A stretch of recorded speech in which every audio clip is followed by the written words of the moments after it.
Damos as boas-vindas a todos aqueles que nos veem neste momento. É um prazer estar convosco e poder partilhar, através deste meio de comunicação, experiências, informações e opiniões sobre temas que são tão importantes para o sentido e objetivo da nossa existência. Iniciamos hoje uma nova série de 13 emissões, subordinadas ao tema O Evangelho em Gálatas. Vamos, por isso, examinar uma das epístolas, ou seja, uma das cartas mais conhecidas do apóstolo São Paulo. Esta talvez tenha sido uma das primeiras cartas escritas por este apóstolo e chegou mesmo a ser apelidada da Grande Carta da Liberdade Cristã. Este escrito teve uma grande influência na teologia da Igreja primitiva e conservou essa influência na Igreja Antiga. Os pais apostólicos, como Clemente de Roma, Ireneu de Leão, Policarpo, Justino Mártir, citavam frequentemente esta epístola. A epístola aos Gálatas ficou depois esquecida durante mais de 1000 anos, até que no século XVI um monge agostinho chamado Martinho Lutero leu-a, sentiu-se impressionado pelo seu conteúdo, iniciando a chamada Reforma Protestante. Martinho Lutero afirmou: a epístola aos Gálatas é a minha epístola. Entreguei-me a ela. Ela é a minha esposa. Por sua vez, os escritos de Lutero influenciaram fortemente John Wesley, em 1738, e tornaram-no no precursor do movimento metodista e protagonista de um dos maiores movimentos de reavivamento espiritual do século XVIII. Também os adventistas do sétimo dia retiraram da Epístola aos Gálatas elementos preciosos na sua descoberta dos temas da justificação pela fé, através dos estudos e pregações de Elliot Wagonier e Alonso Jones, nas décadas de 1880 e 1890.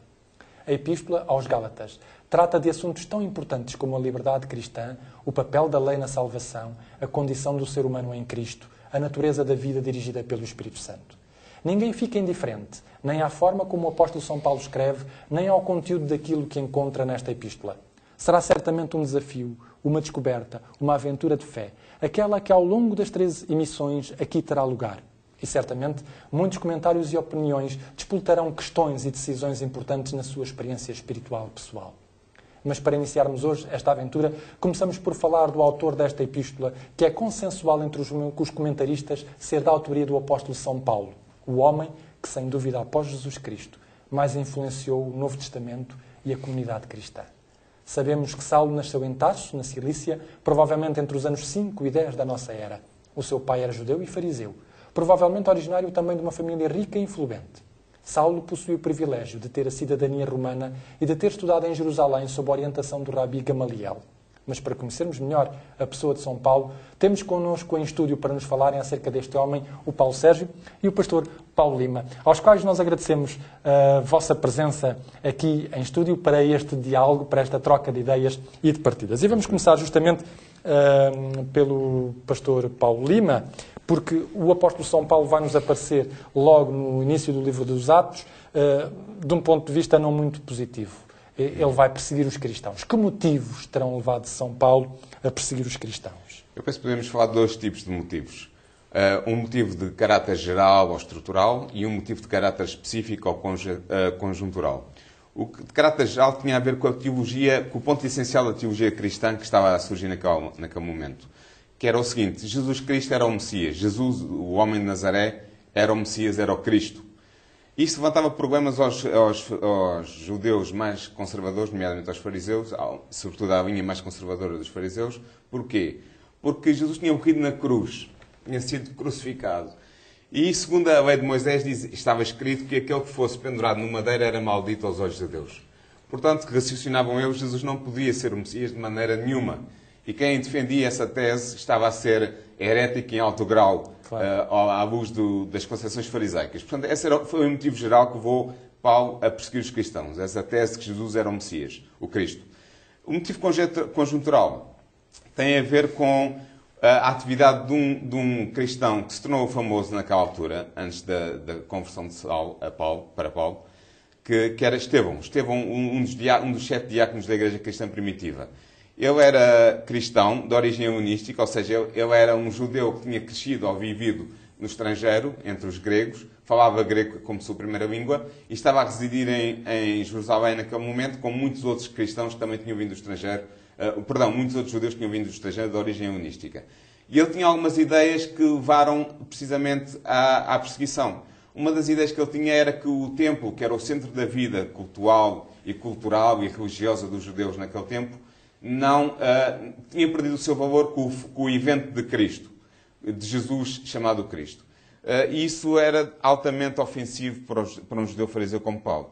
E, portanto, nós vemos que não é por acaso que a primeira grande perseguição que é feita à Igreja em Jerusalém, à Igreja nascente, à Igreja Apostólica, se desencadeia depois da condenação de Estevão, depois do seu martírio, do seu apedrejamento às ordens do Sinédrio, e a partir daí começa a perseguição. Portanto, esse é o motivo conjuntural, podemos dizer. E que efeitos é que tiveram sobre a Igreja Apostólica essa mesma perseguição? Teve um efeito que foi contraproducente para os fariseus mais conservadores que combatiam o cristianismo. Porquê? Porque os cristãos foram levados a sair de Jerusalém pela perseguição. Há autores que dizem que terão sido apenas os cristãos helenistas, ou seja, os judeus helenistas que se tinham convertido ao cristianismo, que os judeus chamados hebreus, ou seja, aqueles que falavam o aramaico e o hebraico, teriam permanecido. Isto é discutível. Há uns que dizem que sim, há especialistas que dizem que sim, outros que não. Mas o que aconteceu foi que, com a perseguição, os judeus, nomeadamente os judeus helenistas, saíram de Jerusalém e espalharam-se pelas cercanias de Jerusalém. Foram para o resto do território da Judeia, expandiram-se para Samaria. Nós vemos, há um dos diáconos, Filipe, também conhecido como o evangelista, que era precisamente um cristão helenista, que foi evangelizar Samaria. Outros espalharam-se pela Judeia, saíram dos limites da Judeia e da Samaria, foram alguns até Antioquia. E, portanto, foi algo que aconteceu que foi contraproducente com a intenção de Paulo e dos fariseus que o seguiam de exterminar a fé cristã, exterminar a igreja cristã. Eles não conseguiram, foram até o motivo da sua expansão. Eles vão, inclusivamente, até à Síria, não é? Porque São Paulo... Até à Síria, a Antioquia da Síria. Portanto, já vamos falar sobre isso certamente mais à frente. Exatamente. Paulo Sérgio, que papel é que teve a graça de Deus na experiência da conversão de Paulo? Paulo é o grande perseguidor, ele vai, portanto, tentar procurar os cristãos em Damasco, vai levar cartas, porque é necessário que as autoridades romanas também que estão presentes na Síria e o legado que está presente na Síria tenham o seu papel nessa própria perseguição, mas entretanto ele não chega a perseguir os cristãos em Damasco. Dá-se o episódio da conversão. Que papel é que teve a graça de Deus nessa experiência de conversão? O pastor Paulo Lima acabou de nos elucidar sobre o papel que Paulo teve na primeira perseguição aos cristãos, à igreja que estava a nascer, e nós vemos o período anterior, imediatamente anterior à conversão de Paulo e às consequências que teve a sua conversão a seguir, nós compreendemos-la bem e vemos que há uma mudança naquele homem. É mais difícil de compreender o que é a graça. É mais difícil. A graça de Deus aceita-se, e Paulo aceitou, não se compreende nem se explica. Nós podemos procurar andar à volta da palavra sem conseguir compreendê-la. Mas, de facto, o mais importante a dizer relativamente à graça de Deus é que, acima de tudo, ela é aceite, e é aceite como algo que é sobrenatural, que é algo que Deus dá ao ser humano e que Paulo naquele momento sentiu. Ora, esse papel levou, essa graça de Deus levou um homem que era um perseguidor a ser perseguido pela mesma fé que antes perseguia. Levou um homem que era violento a ser muito manso e a aceitar com humildade aquilo que teria que sofrer depois. E essa transformação só se pode explicar, de facto, através da graça. Nós vemos na conversão de Paulo um encontro direto que ele teve com Cristo. A Cristo apareceu-lhe em visão, ele viu uma luz que inclusivamente o levou à cegueira e ouviu a voz de Cristo. E há algo muito interessante neste momento, que é a identificação que esse Cristo que ele perseguia faz com os perseguidos. Cristo pergunta muito diretamente: por que me persegues? E de facto Paulo não terá tido, pelo menos a Bíblia não diz, nenhum encontro pessoal com Cristo antes. Portanto, ele está a se identificar com aqueles que eram perseguidos em nome de Cristo, cumprindo aquilo que acabou por dizer no sermão profético relativamente a que bem-aventurados são aqueles que são perseguidos em seu nome, não é?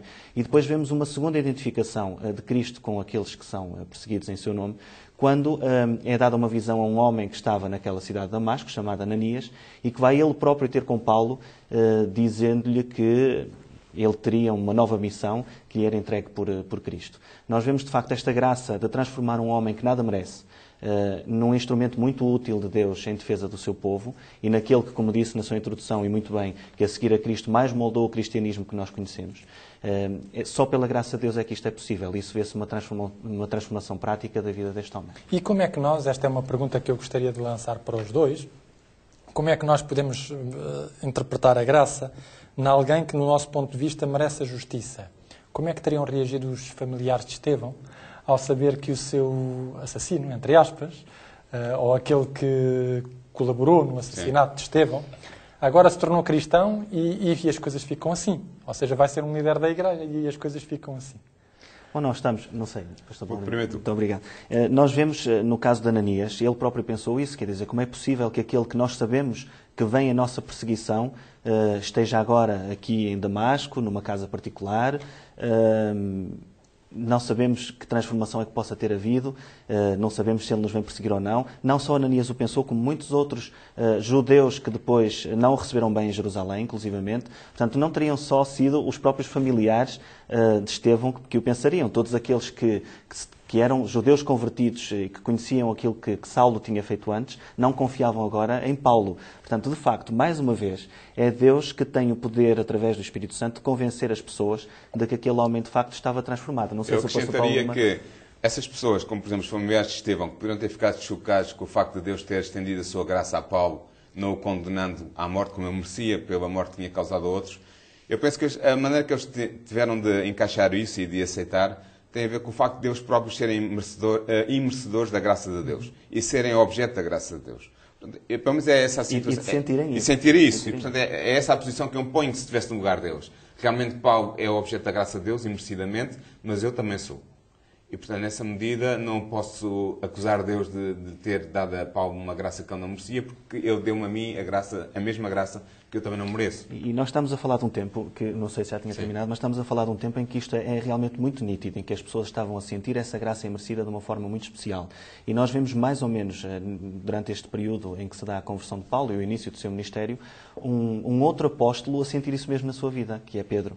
E Pedro, no momento em que se dá a conversão de Cornélio, em que se dá o batismo de Cornélio, ele percebe-se uma coisa fantástica, é que o Espírito Santo que Cristo tinha prometido que os conversos iriam receber não era exclusivo aos judeus, mas estava-se a alargar também aos gentios. Inclusivamente, o Espírito Santo tinha descido sobre os gentios nesse momento. Esta graça imerecida estava a ser demonstrada a todos eles de várias formas, não só através do ministério de Paulo, mas das conversões que se estavam a passar.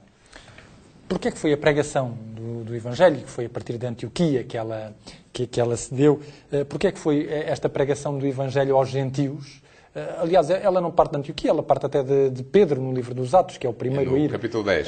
a ir aos Cornélio, gentios. não é? Uma prática tão revolucionária para os primeiros cristãos. E como é que eles responderam a este desafio? Foi revolucionário porquê? Porque os primeiros cristãos eram judeus. Mesmo os judeus helenistas eram judeus. Os judeus tinham aquela ideia muito enraizada neles de que eles eram um povo particular, especial, e que nem se podiam relacionar com os gentios, que eles muitas vezes chamavam derrogatoriamente de cães. Portanto, só para aí ver-se qual era a concepção que eles tinham dos gentios. O facto dos judeus passarem a conviver com os gentios à mesma mesa, por exemplo, partilharem a mesma refeição, era algo inusitado. Era algo que não era bem visto por um judeu ortodoxo, e os judeus cristãos tiveram que aceitar isto. Como é que eles reagiram? Houve uma ala radical mais à direita do cristianismo judeu, cristianismo de origem judaica, que aceitou mal, ou melhor, que estava disposto a aceitar. Caso os gentios se tornassem judeus, aceitassem a circuncisão, passassem a guardar as leis de Moisés e por aí fora, estavam dispostos a aceitar assim. Mas houve um consenso que foi tomado, que é descrito no capítulo 15 do livro de Atos, com o Concílio de Jerusalém, em que houve uma reunião dos líderes máximos do povo cristão na altura, em que eles decidiram que sim, que os judeus deveriam aceitar os seus irmãos gentios que aceitavam a fé de Cristo, não lhes impor a lei de Moisés, não lhes impor a circuncisão. Havia apenas 4 requisitos que os gentios deveriam obedecer para que pudesse haver convivência possível entre judeus e gentios. E isto era absolutamente revolucionário para a época. Para um judeu aceitar que um gentio pudesse partilhar da mesma mesa que ele, viver na mesma casa que ele, ter a mesma fé que ele, era algo de extraordinário. E só por si é uma revolução magnífica que aconteceu no seio do povo judeu com esta aceitação dos gentios como cristãos de pleno direito. Claro. Não cristãos de segunda, mas cristãos de pleno direito, juntamente com os seus irmãos de origem judaica. Ora, acontece que o apóstolo São Paulo Sérgio, era um fariseu. E portanto, digamos que a sua escolha para cimentar todo este processo, a sua escolha por Deus, porque nós falamos ainda há pouco da escolha que Deus fez de Saulo, não foi, afinal de contas, uma escolha tão inócua quanto isso, não é? Ou seja, foi uma escolha propositada pelo facto de ele ser fariseu ou pelo facto de ele ser o homem que era? Pelo facto de ter já vivido no mundo helenista? Ou pelos dois em conjunto? Pelo facto, antes de mais, dele aceitar o desafio que Deus lhe estava a lançar.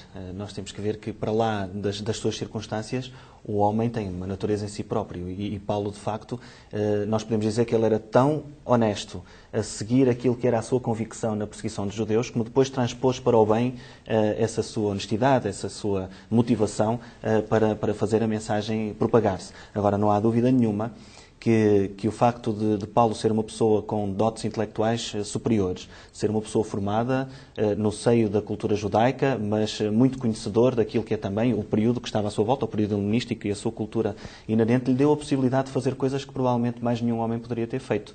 Falar no Concílio de Jerusalém da forma como falou, sendo ele um judeu de nascimento e de educação, e sendo um homem que depois vai escrever que não há diferenciação para Deus entre judeu e gentio. Só um judeu poderia ter dito daquela forma e ser aceito da forma como foi. Mas, ao mesmo tempo, também, nas ágoras espalhadas por todo o período helénico, poder discutir filosofia e teologia com todas as pessoas que com ele se degladiavam intelectualmente, só uma pessoa com os dotes de Paulo podia fazer. Agora, eu penso que mais importante ainda do que o nascimento e a educação de Paulo foi a sua aceitação incondicional do desafio que lhe estava a ser lançado por Deus, que fez com que ele pudesse ter o sucesso como teve como missionário. Eu queria acrescentar que, por exemplo, Pedro não poderia ter feito o que Paulo fez. Quando nós pensamos no discurso que Paulo faz no Areópago, em Atenas, diante daquela multidão de intelectuais gregos, não é preciso não esquecer que Atenas era o primeiro centro universitário do mundo antigo. E a maneira como é o discurso mostra bem que um homem com aquelas capacidades era necessário para levar o Evangelho aos gentios. Não só conhecedor profundo da cultura hebraica, da exegese hebraica, da maneira de argumentar rabínica, mas também conhecedor, como o Paulo Sérgio disse, da cultura helénica, da cultura grega, da sua filosofia, da sua poesia. Não é por acaso que em algumas partes das epístolas há citações de pensadores gregos, de poetas gregos, nomeadamente no discurso que ele faz na Europa, há essas citações. E, portanto, só um homem com estas duas valências, numa só cabeça, digamos assim, poderia ter feito o que ele fez. E que se tornou aberta à aceitação do Exatamente. E não é por acaso que Cristo o vai escolher. Não é por acaso que Cristo lhe aparece e o escolhe, e ele é um escolhido para ir levar o Evangelho aos gentios. Há um aspecto interessante que aprendemos hoje com a biografia de Saulo de Tarso, que se tornou em São Paulo. Quantas vezes os nossos preconceitos religiosos não nos levam a cometer ações e a ter comportamentos menos adequados para com aqueles que pensam diferentemente de nós? O facto de pensarmos estar corretos não nos dá o direito de limitar a liberdade de outros viverem as suas experiências religiosas. Lembremos também que o facto de pensarmos estar corretos na nossa experiência religiosa não significa necessariamente que, do ponto de vista de Deus, isso seja assim. Não permitamos que as nossas tradições e doutrinas religiosas nos impeçam de nos questionarmos acerca das interpelações que Deus nos dirige, muitas vezes pela boca ou pelo comportamento de pessoas de outras confissões ou de outras religiões. Busquemos na Palavra de Deus a capacidade de análise e de questionamento que nos podem ajudar a perceber o que Deus nos quer transmitir de útil para a nossa vida. Finalmente, o que aprendemos da conversão de São Paulo é que Deus está sempre disponível para nos dar a possibilidade de nos voltarmos para Ele e de encontrarmos o objetivo e sentido da nossa vida. Por muito mal que tenhamos agido no passado, Deus tem um presente e um futuro que pode mudar radicalmente a nossa vida e a vida de muitos outros. Será um prazer voltar a falar acerca desta Epístola aos Gálatas e queremos marcar desde já encontro consigo na nossa próxima emissão para continuarmos a seguir o que de importante Deus nos quer transmitir para a nossa vida através desta carta. Despedimos-nos com amizade. Até à próxima emissão, se Deus quiser.